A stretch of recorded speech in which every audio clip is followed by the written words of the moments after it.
Assalamualaikum warahmatullahi wabarakatuh. Halo sahabat sanitarian. Baiklah, perkenalkan nama saya Tiara Ramadhani, biasa dipanggil Tiara. Saya berasal dari Prodi Sarjana Terapan Sanitasi Lingkungan tingkat 2, NIM 191210642.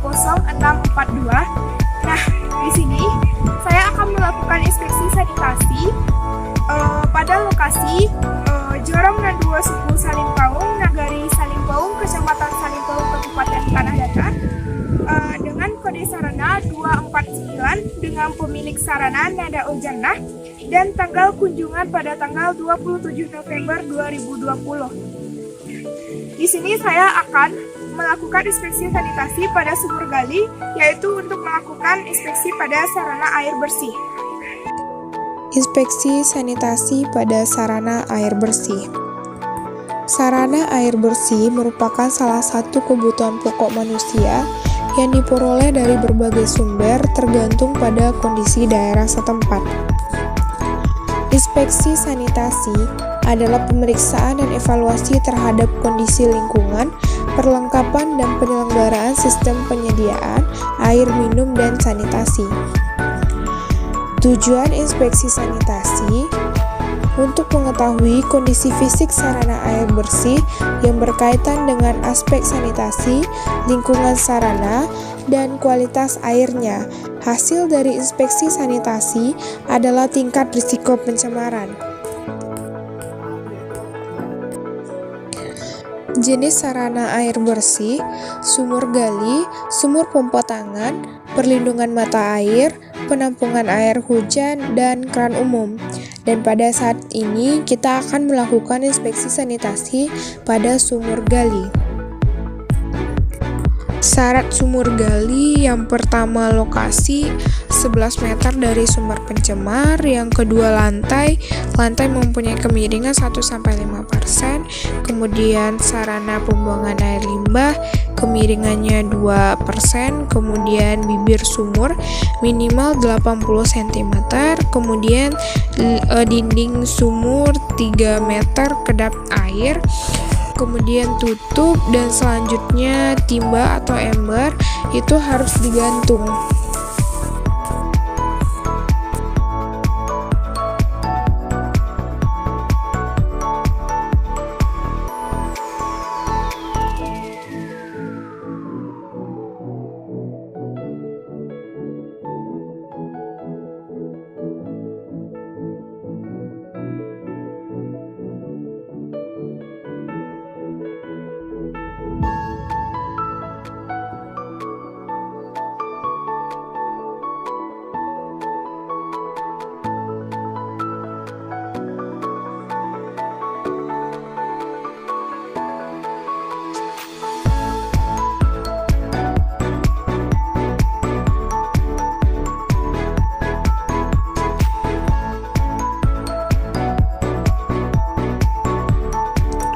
Apakah ada jamban dalam jarak 10 meter sekitar sumur yang dapat menjadi sumber pencemaran?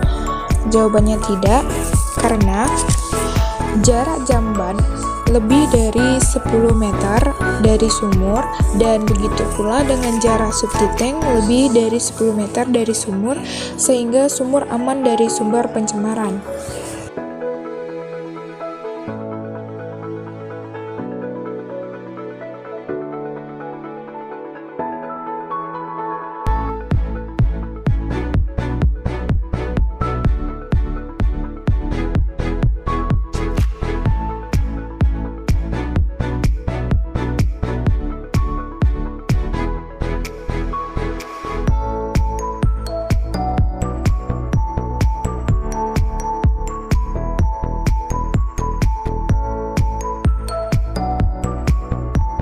Apakah ada sumber pencemaran lain dalam jarak 10 meter dari sumur, misalnya kotoran hewan, sampah, dan genangan air? Jawabannya tidak, karena jarak seperti kotoran hewan atau kandang sapi lebih dari 10 meter dari sumur, dan juga tidak terdapat sampah di sekitar sumur, dan genangan air juga tidak ada karena sumur ditutupi dengan atap sehingga tidak memungkinkan air masuk di sekitar sumur.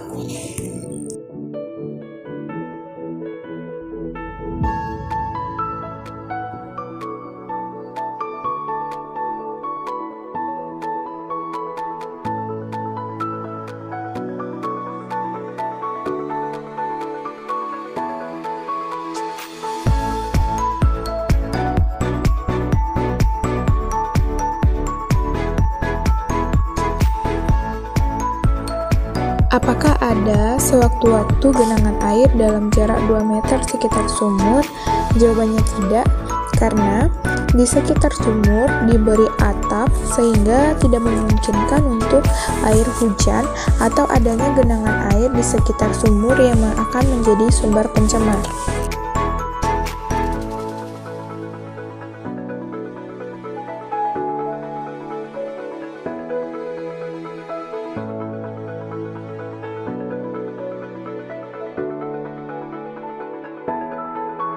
Apakah saluran pembuangan air rusak atau tidak ada? Jawabannya iya, karena saluran pembuangan air tidak ada di sekitar sumur.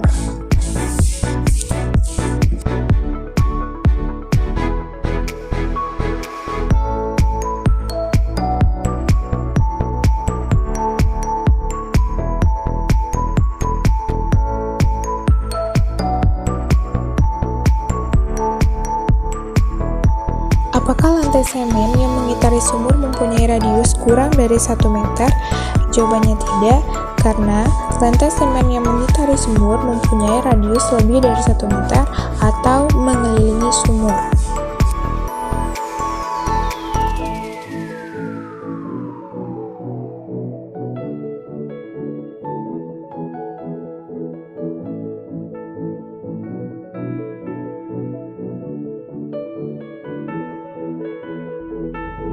Apakah ada sewaktu-waktu air di atas lantai semen sekeliling sumur?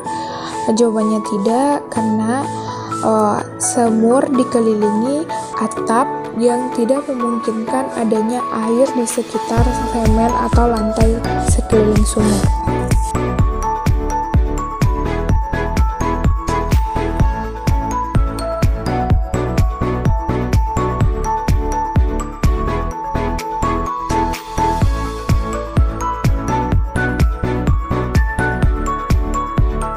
Apakah ada keretakan pada lantai sekitar sumur yang memungkinkan air merembes ke dalam sumur?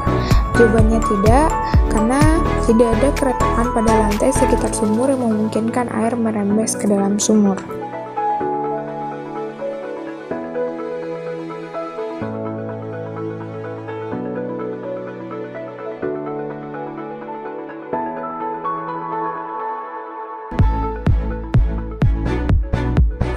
Apakah ember dan tali timba sewaktu-waktu diletakkan sedemikian rupa sehingga memungkinkan adanya pencemaran? Jawabannya tidak, karena pengguna sumur ini memakai mesin dan sumur ditutup dengan rapat.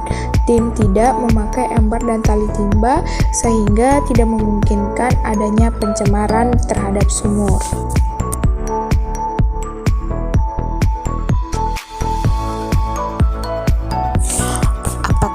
Bibir sumur atau cincin tidak sempurna sehingga memungkinkan air merembes ke dalam sumur? Jawabannya tidak, karena bibir sumur atau cincin sangat sempurna sehingga air tidak merembes ke dalam sumur yang menyebabkan pencemaran.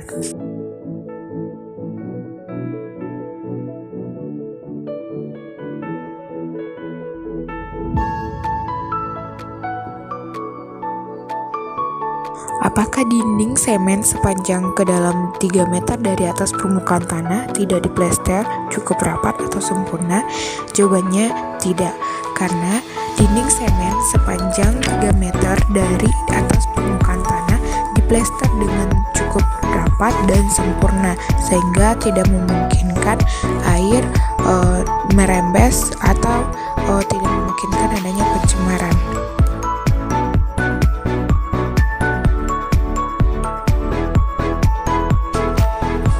Selanjutnya yaitu pengambilan sampel. Yang pertama, kita melakukan pengambilan sampel secara fisika atau kimia. Yang pertama, siapkan botol, kemudian dikasih pemberat. Yang kedua, masukkan botol secara perlahan ke dalam sumur hingga mencapai permukaan sumur. Kemudian lakukan pengambilan yang pertama, yaitu dilakukan pencucian. Kemudian pengambilan yang kedua itu dilakukan pembilasan, dan pengambilan sampel yaitu pengambilan yang ketiga. Kemudian tutup botol dan dikasih label. itu untuk pengambilan sampel secara kimia atau fisika. Selanjutnya yaitu pengambilan sampel secara biologi atau pengambilan sampel bakteriologis air. Yang pertama, siapkan alat dan bahannya, yang kemudian siapkan botol yang sudah disterilisasikan, kemudian yang sudah dibungkus dan dikasih tali. Kemudian siapkan korek api dan lampu bonsan. Setelah itu, kita melanjutkan ke pengambilan sampel. Yang pertama, buka pembungkus dan diberi pemberat. Setelah itu, masukkan botol perlahan ke dalam sumur sampai menyentuh permukaan sumur.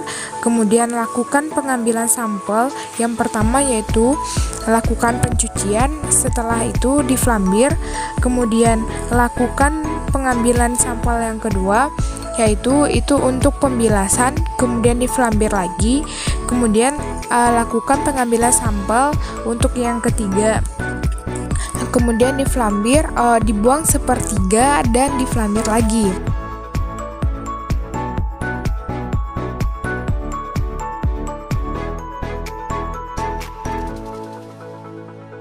Selanjutnya, pemeriksaan kualitas air secara fisik. Yang pertama, apakah airnya keruh? Jawabannya tidak. Yang kedua, apakah airnya berwarna? Jawabannya tidak. Yang ketiga yaitu, apakah airnya berbau? Jawabannya tidak.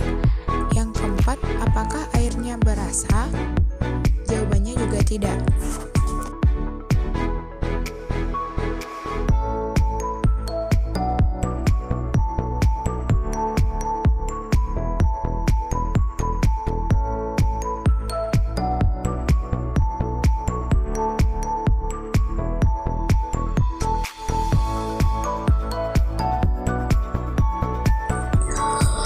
Untuk tingkat risiko rendah, dilakukan tindakan yaitu penyuluhan dan bimbingan kepada masyarakat pemakai tentang upaya mempertahankan kondisi sarana air bersih dan bila memungkinkan meningkatkan lagi kondisinya agar betul-betul memenuhi syarat kesehatan.